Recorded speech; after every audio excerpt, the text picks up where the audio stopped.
Bonjour à tous, je m'appelle Noémie et je vais vous parler aujourd'hui de l'engagement ludique multifenestré, comme c'est affiché magnifiquement derrière moi. C'est un travail qui est issu d'un mémoire de Master 2 en sociologie que j'ai mené sous la direction de Dominique Pasquier. Mon point de départ, en fait, c'est que les nouvelles technologies de communication et d'information, qui sont plus si nouvelles à présent, mais on continue de les appeler nouvelles, permettent de faire certaines choses, permettent de nouvelles pratiques. En l'occurrence, c'est adapté au jeu de rôle.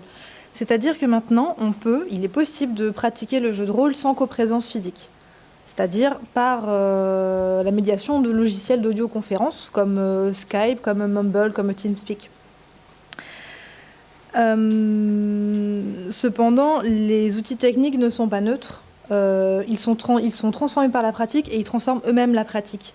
C'est l'objet de beaucoup de sociologie, de travaux universitaires de sociologie de l'usage qui se sont intéressés de fait à cette interdétermination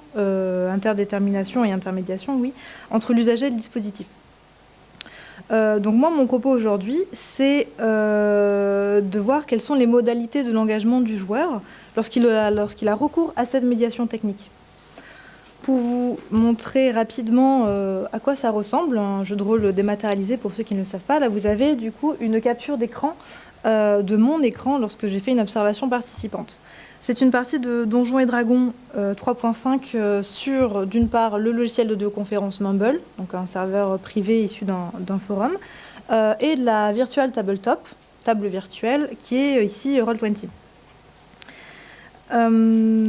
Pour définir un peu, on voit pas la souris. Donc le joueur a devant lui a plusieurs onglets, a plusieurs fenêtres ouvertes. Donc il a déjà le Mumble, il a le Roll20 qui est ouvert aussi, qui a lui-même plusieurs onglets.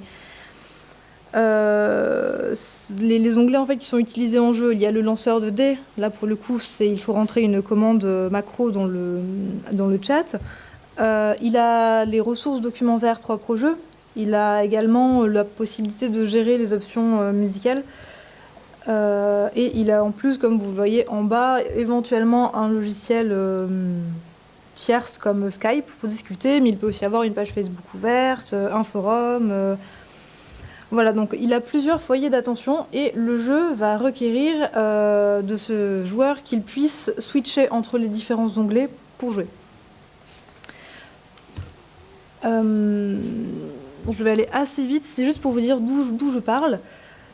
On voit vraiment que dalle, donc ça sert à rien. C'était simplement un résumé des différentes parties que j'ai menées. Donc en tout 55 parties sur 8 jeux différents. Je n'ai retenu dans mon analyse que les parties de plus de 3 heures et sur lesquelles mon statut d'observatrice était connu, pour des questions tout simplement de déontologie.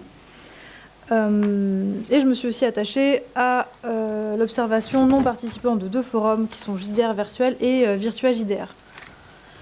J'ai mené également 7 entretiens avec des joueurs que j'ai rencontrés au cours de ces parties.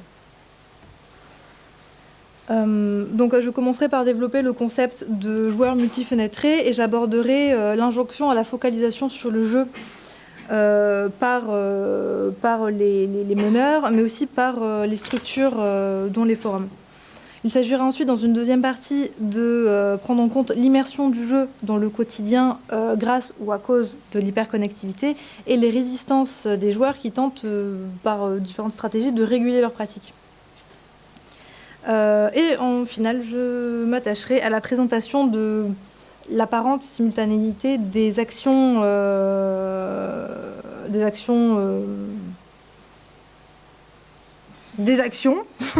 pardon, des actions et de l'ubiquité du joueur en fait comme ressource de jeu. C'est laborieux. Alors, déjà, pourquoi multifenetré ? Je pars des travaux de Sherry Turkle qui a étudié les différents rôles que le joueur de multi-user dungeon, donc des MUD, peut endosser. Elle appelle ça des windows, donc des fenêtres. Et moi, je voulais lier en fait à cette idée d'identité et de mémoire le fait juste très prosaïque que le joueur de jeu de rôle virtuel a plusieurs onglets ouverts et est obligé de jongler avec. Et c'est une sorte d'habitude de surf qui, Christian Likop, bon, sans parler d'habitus, mais en parle au niveau du travail. À la base, l'idée d'avoir recours à plusieurs onglets sur un ordinateur, c'était fait pour optimiser la capacité du travailleur, mais maintenant on utilise tous un ordinateur ou un smartphone, on change d'application, on change d'onglet de manière très naturelle.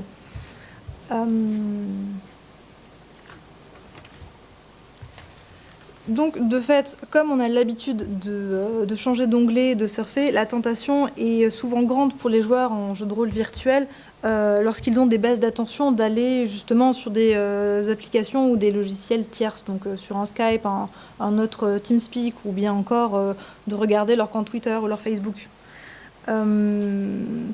Autant quand on est en comprésence physique, c'est assez facile de voir les baisses d'attention des joueurs et le meneur peut les recadrer assez facilement. Autant quand on n'est pas en face et qu'il n'y a pas de visioconférence, où on a juste l'oral, c'est assez difficile de savoir quand un joueur n'est pas complètement dans le jeu, n'est pas complètement attentif. Les différents, est-ce que je l'ai ? Oui, différents forums. Donc là, ici, vous avez celui de JDR Virtuel, qui est très clair sur le sujet, ne surfez pas en parallèle. Pourquoi ? Tout simplement parce qu'un joueur présent par intermittence, c'est juste insupportable et ça casse la narration.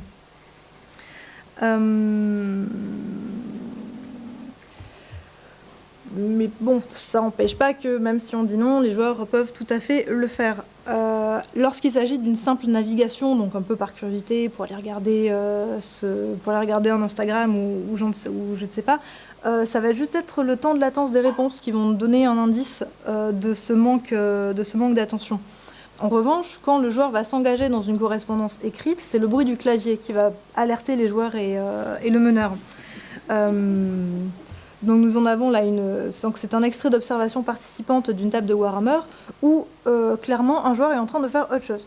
On l'entend rire, on entend son clavier taper, mais il ne participe plus à la table, il ne répond plus correctement ou il est vraiment dans sa correspondance et n'est plus du tout sur le jeu. Mais accuser un joueur à tort de son inattention, c'est pas forcément...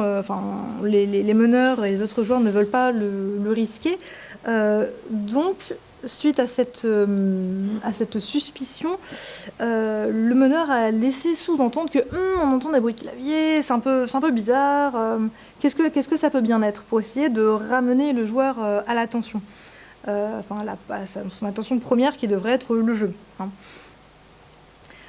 Cependant, pour ce cas-là précisément, quand le doute n'est plus du tout permis, c'est un recadrage qui va s'effectuer, et notamment une dispute qui mettra fin à la partie et à la table. Bon, c'était très sympa.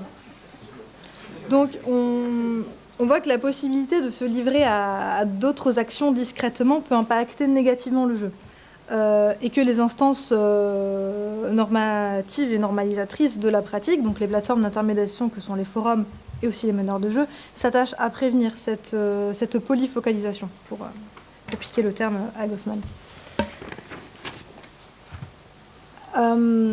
Donc on passe à la deuxième partie, et par immersion, en fait, j'entends plutôt infiltration, pour continuer de filer la métaphore aquatique.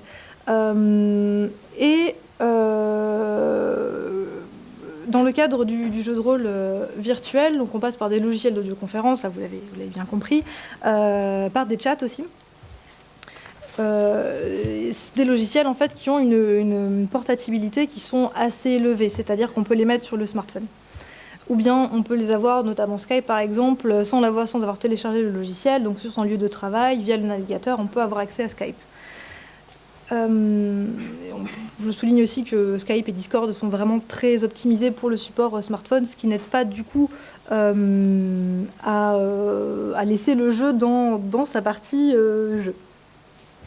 Donc la majorité de mes enquêtés ont un smartphone et s'en servaient quotidiennement, ou la majorité avait aussi l'ordinateur sur le lieu de travail ou pour leur loisir.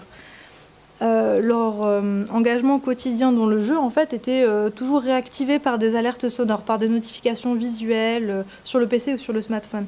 Donc ça met le joueur en situation où il est impossible d'ignorer les échanges de messages. Même s'il n'y répond pas, il sait que le groupe est en train de discuter et donc il peut avoir envie d'y jeter un coup d'œil ou de répondre. Ce qui sort le jeu, puisque je considère, un peu, ça se discute bien sûr, mais je considère que la partie de sociabilité qu'il y a autour du jeu fait partie du jeu.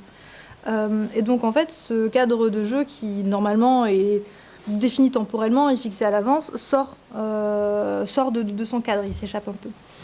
Donc j'ai eu le cas, je ne l'ai pas ici, j'ai eu le cas avec une table de Yokai Watch Adventure, donc c'est un jeu tiré de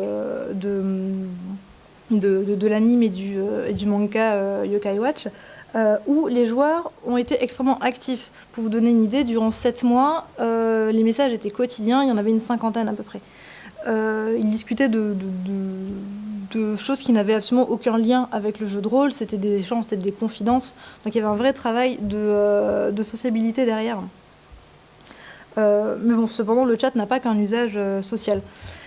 Le RP écrit, donc le jeu de rôle textuel, a également sa place dans le jeu de rôle dématérialisé. Donc c'est ce que je vais développer très brièvement maintenant.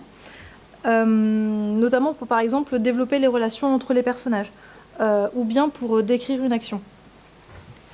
Est-ce que je l'ai? Oui. Donc par exemple, ici, nous avons Pistache sur la table de Yokai Watch qui explique qu'un jour de travail, elle a passé l'intégralité de la journée à faire du jeu de rôle textuel avec le meneur de jeu de la table de Yokai Watch. On ne dira pas du tout quel est son métier parce que ce serait assez gênant, mais dans tous les cas, le temps de jeu était vraiment très distendu, ça a été toute la journée. Donc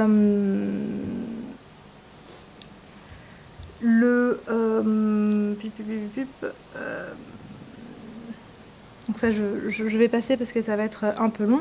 Mais bref, il y a une porosité du coup, comme le dit Naché, je ne sais jamais comment ça se prononce, qu'il y a une porosité entre l'espace de jeu et la réalité quotidienne, notamment du coup avec le fait que les joueurs sont toujours en rapport, pas seulement pour le jeu.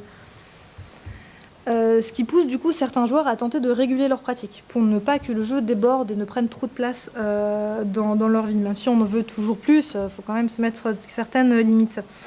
La médiation numérique, donc, elle enlève le coût de déplacement, géographique notamment. Elle réduit la durée des séances de jeu, puisqu'il faut que les parties soient plus rapides pour garder l'attention des joueurs.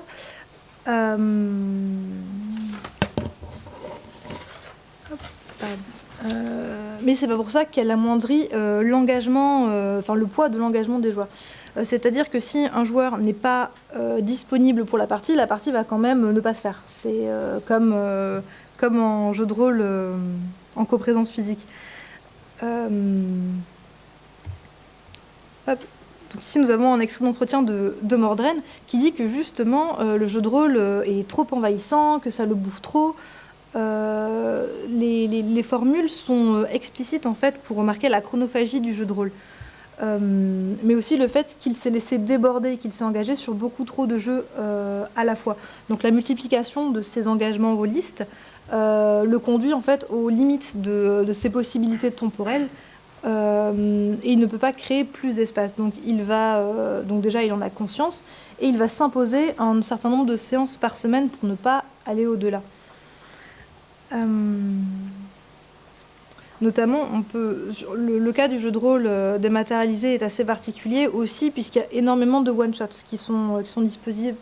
Je n'entrerai pas dans les détails de pourquoi est-ce qu'il y a beaucoup de one-shots sur le jeu de rôle dématérialisé, mais le one-shot, comme du coup c'est un format court, ça peut parfois donner envie aux joueurs d'en prendre plusieurs dans la semaine. Et très rapidement, ils vont se retrouver à avoir 5 ou 6 parties. En soirée, en semaine. Donc c'est assez... temporellement, c'est très lourd si on ne fait pas attention. Donc j'ai retrouvé cette question de se réserver un temps pour d'autres loisirs ou pour la famille, notamment, avec d'autres enquêtés ou lorsque les joueurs discutent au cours des parties. Il y a encore un autre type de régulation, et j'en aurais fini pour les résistances temporelles, c'est du coup l'utilisation de 2 espaces de discussion séparés. Par exemple, l'utilisation d'un serveur de forum comme TeamSpeak de JDR virtuel, plutôt qu'un Skype, pour l'aspect plus intrusif ou plus intime de Skype.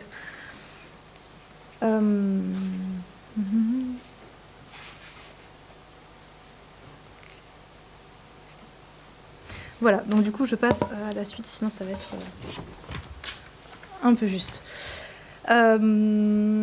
Donc il serait plus juste de parler d'une multiplication des tâches plutôt que d'une simultanéité.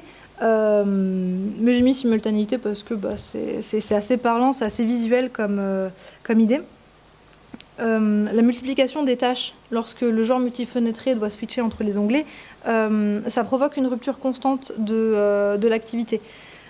Mais il est parfois obligatoire de multiplier les tâches en jeu de rôle, notamment quand par exemple il faut aller chercher une statistique dans un onglet, ou il faut baisser ou monter la musique, ou écrire en privé, notamment à un MJ ou à un joueur. Le canal de chat, de fait, offre un autre espace de discussion et ouvre de nouvelles possibilités de jeu.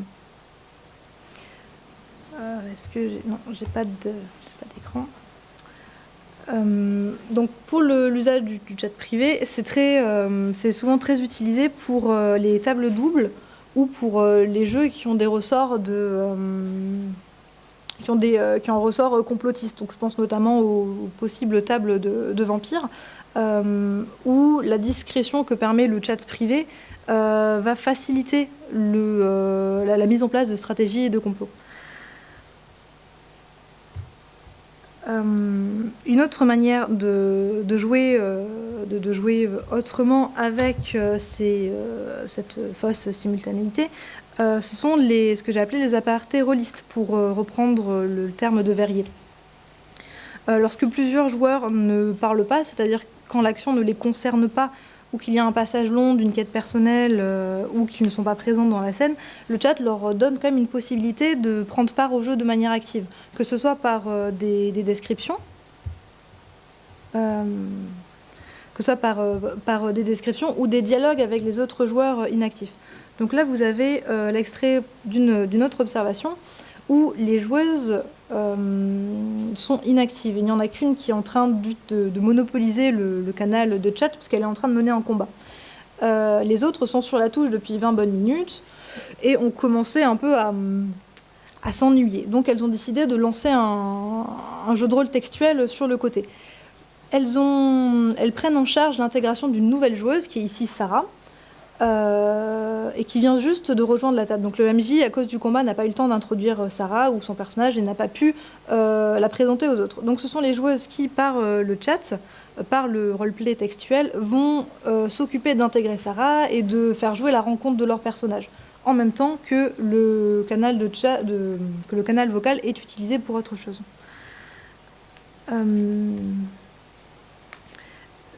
Est-ce que je l'ai ici ? Oui.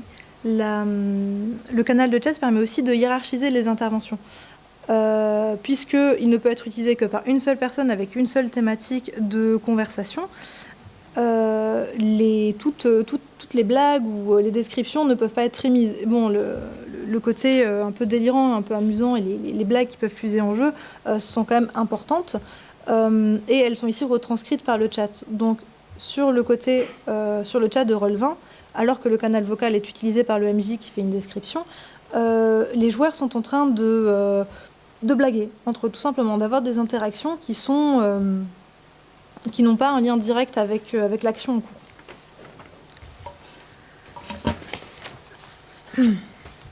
En conclusion, il est à souligner que la connexion quasi permanente au groupe via les logiciels d'audioconférence introduit la possibilité d'un changement de forme ponctuel de la pratique ludique.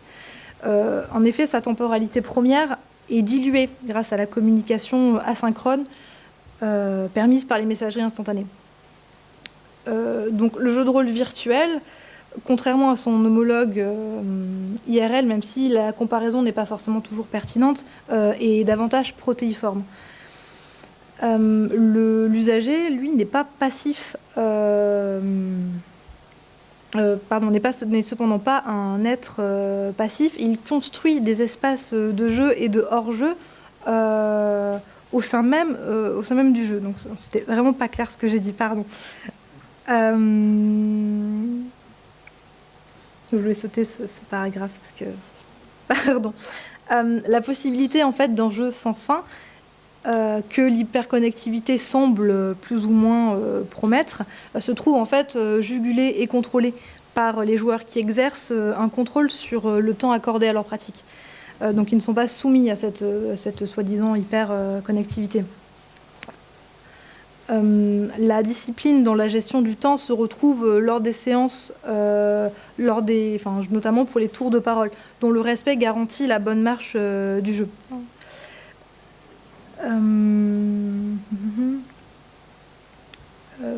Mais bon, comme on l'a quand même vu, l'absence de presque systématique de visioconférence amoindrit grandement le contrôle social sur l'attention des joueurs qui, en tant qu'utilisateurs quotidiens d'outils informatiques, peuvent être tentés de se livrer à des activités qui n'entrent pas dans la sphère du jeu de rôle.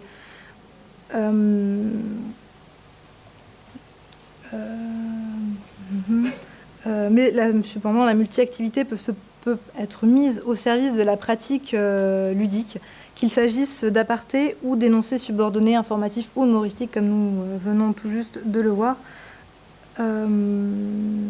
Ce qui montre aussi, dans ce cadre, c'est un autre sujet, mais qui montre dans ce cadre la prévalence de l'échange oral sur l'échange écrit dans le jeu de rôle dématérialisé. Et j'en ai fini.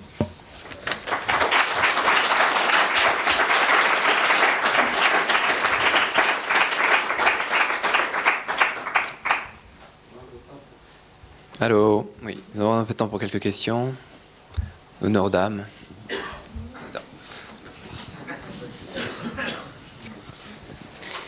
Oui, alors. C'est plus une réflexion plutôt qu'une question.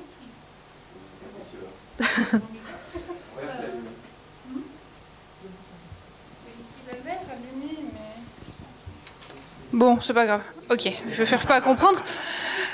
Donc, au début, j'avais l'impression que tu présentais le jeu de rôle dématérialisé comme quelque chose de différent du jeu de rôle, on va dire, classique, sur table, parce qu'il y a cette histoire d'onglet et de faire plusieurs choses à la fois. Mais finalement, le joueur classique, qui a sa feuille de perso, sa liste de sorts, son manuel du joueur, puis qui en même temps est en train de dessiner son perso parce qu'il veut le faire bien sur sa feuille, il est tout aussi multitâche que ton joueur dématérialisé. Tout à fait. C'est pour ça en fait que j'essaye d'éviter la comparaison à ce point. Mais ce qui m'intéressait vraiment, c'était le côté de pouvoir faire une activité tierce de manière discrète et de pouvoir surtout mener en fait des conversations textuelles, donc qui qui focalisent l'attention sur autre chose que le jeu en cours, ce qui n'est pas possible en IRL. Ou bien on se fait reprendre par le meneur parce qu'on est en train de discuter stratégie, juste à côté. Mais après, oui, bien évidemment, le joueur IRL a plusieurs onglets aussi. Cependant, les passages entre les différents onglets sont publics, se font au vu et au su de tous. Et il me semble aussi que c'est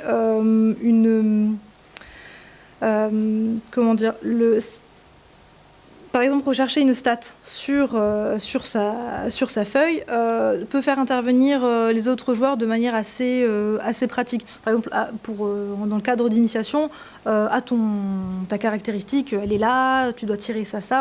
Il y a une entraide qui est plus naturelle. Sur le jeu de rôle dématérialisé, le joueur est un peu tout seul avec sa fiche, puisque s'il demande de l'aide au niveau de la recherche de stats, ça va interrompre, il va devoir le demander sur le canal, ou ça va interrompre le vocal. C'est en ça que du coup, je ne l'ai pas abordé, mais il va peut-être par exemple aller chercher des informations sur Google par rapport à ce qu'il doit lancer, pour ne pas interrompre la dynamique du jeu. Mais après, les deux ne sont pas entièrement différents. Non. Anna, posez la question. Thomas. Je vais le partager.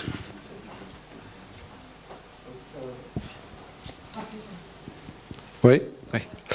Bon, moi, ça relie quelque chose que je vois arriver. J'ai une question sur l'âge des gens, et notamment la génération Facebook. Il se trouve que j'enseigne et que j'ai quelques élèves de 22 ans qui sont capables de suivre un cours en ayant 6 onglets de chat simultanés. Je suis extrêmement frappé par ce mode de pensée qui consiste à conserver des récits, parce qu'en fait ce sont des échanges de récits, puisque c'est des échanges interpersonnels, simultanément, ce qui est à la fois lié à et aux modes de pensée qui peuvent être liés à ça, parce que c'est pas le mien. Moi j'ai plutôt tendance à essayer de faire une chose à la fois, mais je suis peut-être vieux. Et c'est quelque chose sur lequel l'arrivée des médias, et notamment de ce web extrêmement communicant, pour moi, transforme les choses. On me demandait s'il y avait quelque chose sur l'âge, et s'il y avait une corrélation avec cette habitude. Le fait d'être sur les livres simultanément, c'est pas des communications interpersonnelles. On a effectivement plusieurs fenêtres simultanées. Donc, je peux gérer ma newsletter, expliquer le meilleur jeu du monde, mais je suis pas en train de communiquer avec les autres joueurs. Donc on passe de quasiment plusieurs espaces de pensée simultanés à plusieurs espaces d'échange simultanés. Et je me demandais comment est-ce que, par rapport à ça, cette nouvelle pratique du jeu de rôle, avec les dérives et les concentrations, était corrélée. Voilà. Alors, nouvelle, je ne sais pas ce qui est vraiment nouveau et ce qui ne l'est pas, puisque le fait d'avoir plusieurs fenêtres de communication ouvertes, dans Sociologie des usages, ça a été étudié en fait dès l'arrivée d'MSN. C'est-à-dire avec toutes les fenêtres ouvertes sur le bureau, et avec du coup aussi une hiérarchisation spatiale pardon, j'ai oublié la chercheuse qui a travaillé dessus, c'est honte. Mais oui, donc le fait d'être multitâche, de pouvoir mener plusieurs discussions en même temps, je ne sais pas si c'est réellement nouveau dans une temporalité courte en fait. Est-ce que le fait d'être sur plusieurs forums, de devoir répondre très rapidement, répondre en même temps à ses mails, est-ce que c'est vraiment différent? C'est une réflexion en fait. Toi. Je pense que ma génération est un peu la bascule, c'est-à-dire que c'est aussi des gens qui ont accès à ce mode de communication pendant l'adolescence. Ça n'a pas été mon cas. Voilà, je me demandais s'il y avait une bascule et s'il y avait quelque chose sur la même si je vois des gens de ma génération qui se mettent à cet usage-là, et chez qui ça reste toujours étrange. On aura appris qu'on se concentrait sur une chose et une seule. Et est-ce que le jeu de rôle est une pratique qui se mélange bien avec cette multi-communication, ou est-ce qu'au contraire le jeu de rôle c'est une tradition de la communication sur un canal, qui est le canal oral, où on voit qu'il y a une dominance du canal oral, ou est-ce que Complètement. ça va se déployer dans cette... Et ce qui me frappe aussi, c'est que c'est des élèves qui sont, je parle des élèves comme moi, parce que ça correspond à une génération qui est très très là-dessus, des élèves qui sont dans cette multi-communication permanente, et chez qui je ne vois pas de distance. Genre, je vais gérer mes communications, je vais arrêter d'être sur Facebook quelques heures par. Alors par contre, on entend que sur le jeu de rôle, ça devient trop prenant, comme si le jeu de rôle prenait, alors qu'une communication latente, permanente, ne prenait pas. Est-ce qu'il y a quelque chose de différent d'intensité, de notion d'engagement, d'intimité, je sais pas. Oui, tout à fait. Pour répondre très rapidement, j'ai plusieurs joueurs qui parlaient de la régulation de leur pratique de jeu de rôle en termes pas seulement d'engagement temporel, mais d'engagement mental. Un disait concernant un jeu indépendant qui s'appelle Sens, que l'un de ses volets, donc je crois que c'est le 3e, donc Sens Mort, était tellement prenant que plusieurs fois, lui, il a abandonné le jeu en cours parce que ça lui prenait trop la tête. Ça lui prenait trop de cerveau disponible. Donc il n'y a pas que l'aspect temporel. Une chose qu'on voit aussi émerger avec le jeu de rôle en ligne, c'est qu'il y a de plus en plus de tables qui vont streamer leur partie. Donc la partie va être diffusée sur YouTube, et ça rajoute une dimension nouvelle, c'est qu'en fait les parties ont des spectateurs, des spectatrices, que ce soit en direct ou en différé. Soit c'est des personnes qui font partie de la campagne dans le cadre des parties en table ouverte, ou vraiment des personnes qui vont s'intéresser à la partie vraiment en tant que public. Et ça crée du coup, les parties sont commentées, notamment. Et ça transforme le jeu, voire même, on peut presque se poser la question, en fait, quand les joueuses deviennent en fait des actual players, est-ce qu'elles font encore du jeu quand il y a, entre guillemets, peut-être cette pression sociale, parce qu'on sait qu'il y a une attente derrière d'un public. En fait, ça c'est donc je vais commencer une thèse et c'est ça le sujet. C'est-à-dire la question des vidéos de jeux de rôle amateurs ou non et leur impact sur la carrière ludique du joueur. Notamment, par exemple, si on parle ceux qui sont très connus, donc Aventure du Jour du Grenier, qui a vraiment lancé au niveau francophone depuis Donjons et depuis d'éclipser Donjons et Jambon, je crois que c'était ça, qui a relancé un peu le jeu de rôle, le stream du jeu de rôle. Avec, du coup, ils ont les lives, et lors des lives, des stropoles sont lancés pour demander aux spectateurs de choisir la direction du jeu. Donc le spectateur n'est plus juste passif, en fait, il est actif au moment même du jeu, au moment même du live. Il a son mot à dire sur les personnages et sur l'histoire. Donc ça, ouais, c'est une dimension qui est hyper intéressante, en plus de la spectacularisation de la pratique. Donc dans quelle mesure c'est encore du jeu lorsque c'est rémunéré et lorsque on se met en scène. Ok, merci beaucoup Naomi. Merci. On va faire une petite pause.